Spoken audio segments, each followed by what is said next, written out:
Stranded pa kami dito sa Baler, kaya mangunguha muna kami ng mga shell dito sa mangrove. Ayan. Naghahanap ako ng shell.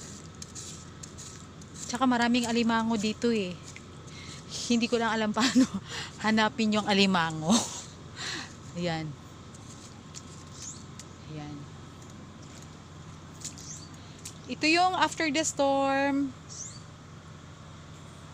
So, come here. Masyadong tahimik. Ayan. Pabalik na sana kami ng Maynila. Kaso, merong landslide sa daan. So, hindi muna kami makauwi kasi nga barado yung National Road going to Manila. So, dito muna kami sa Mangrove Garden. At dito muna kami pansamantala mag-stay hanggang sa pwede nang dumaan. Hanggang sa passable na yung way going to Manila. Ayan po. Ang ganda po dito. So calm. Sobrang tahimik. Ayan.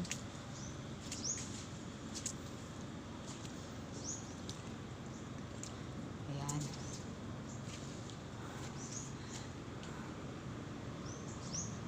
Sobrang ganda dito. Ayan po. Napaka-preserved ng area nila. Tinanim lang daw po itong mga mangrove na ito eh. Ayan. So, sa sentro ng Baler, blackout siya. So, kaya nag-decide kami na dito muna dahil merong ano dito, merong what you call this, generator. So, we're able to charge our cell phones and we're able to communicate in Manila. Kasi doon talaga sa sentro, blackout siya. So, it takes 1 week pa daw bago makabangon. Usually, dito sa Baler, it takes 3 days to 1 week bago ma-restore yung kanilang electricity.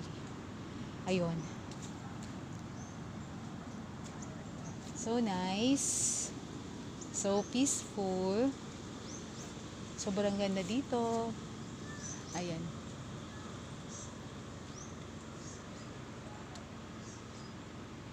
So mga 1 kilometer, makikita mo na yung alon doon na malalaki. But dito sa mangrove, right now, parang itong oras na to, low tide sila. Kaya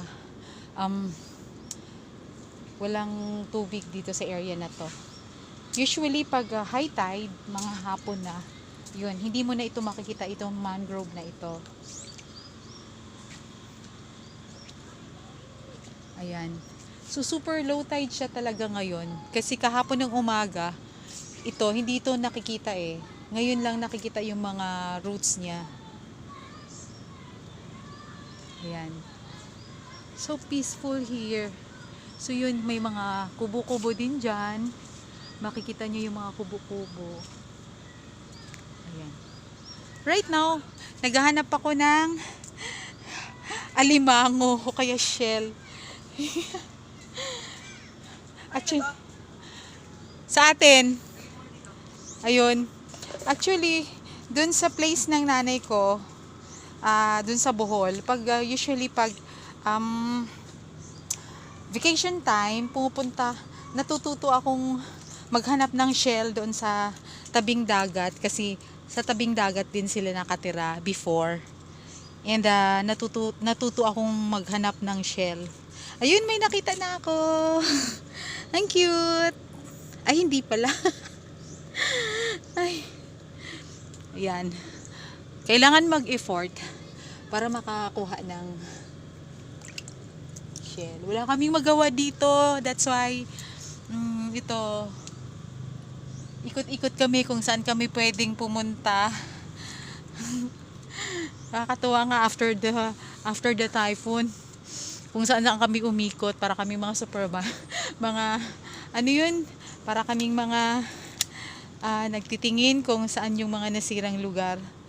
Hindi kami makastay sa isang place. Wala akong dalang itak. Nakakatuwa lang.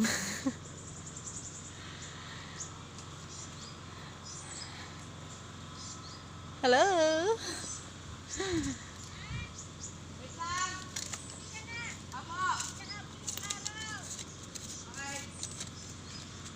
Yan.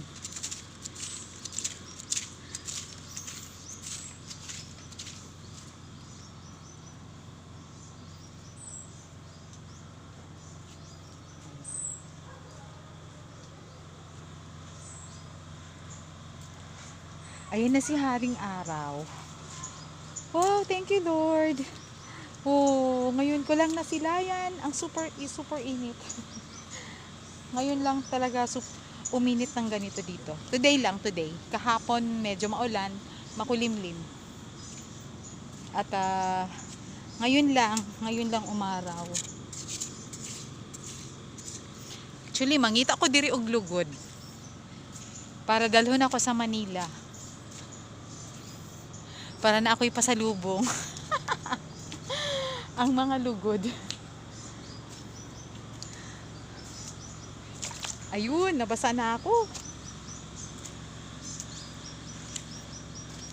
Ayan. Actually, naghahanap ako ng ganito. Ayan. Yan. Kaso wala siyang laman. So, kailangan may makuha ako. Para productive naman yung araw ko ngayon. Wala talaga kami kasing ibang magawa. Waiting lang kami kung kailan madaanan talaga yung National Road para makauwi na kami. Ayun. So,